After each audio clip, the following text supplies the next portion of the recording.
bagaimana dengan kampung-kampung lainnya? Ya kan? Bagaimana dengan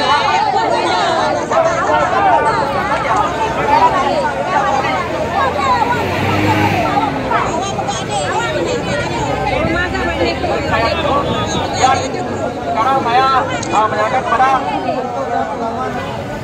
Bung Bibo menyampaikan beberapa orasinya.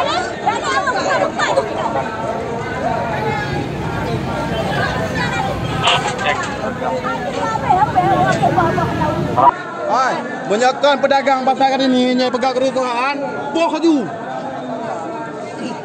Baik gara-gara orang pegang menangkan kau. Menyaksikan pedagang buah kaju ni. Siapa menangkan kau?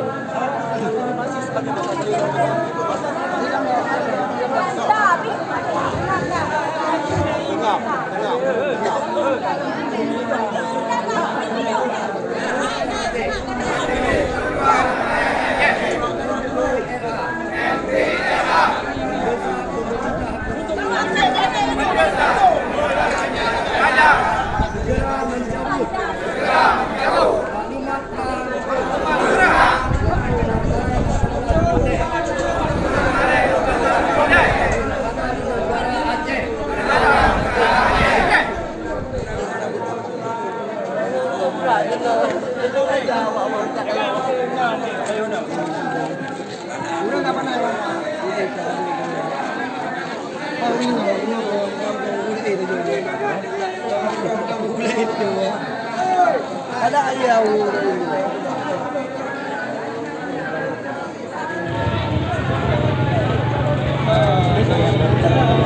Wah.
Poin-poin kami rakyat Aceh mendesak sekolah eksis konflik pelajar yang sampai saat ini belum bisa dikatakan sudah selesai. Yang kedua, hentikan pendidikan hukum bila Polri Aceh sukses menjadi pendidikan ini.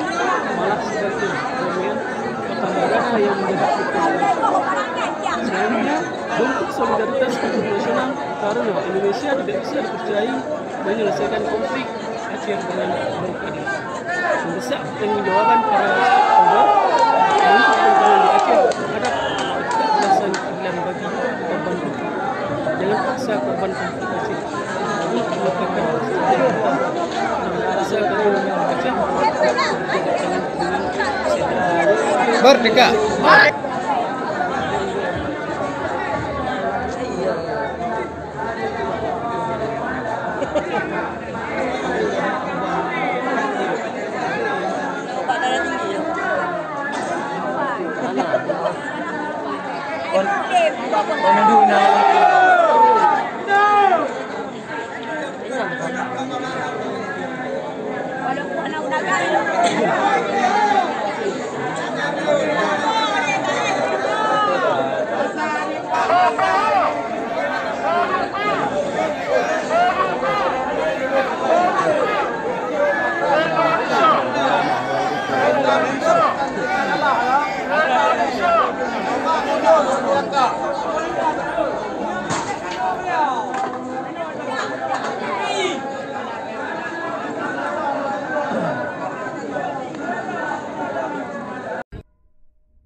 Terima kasih buat kawan-kawan semua.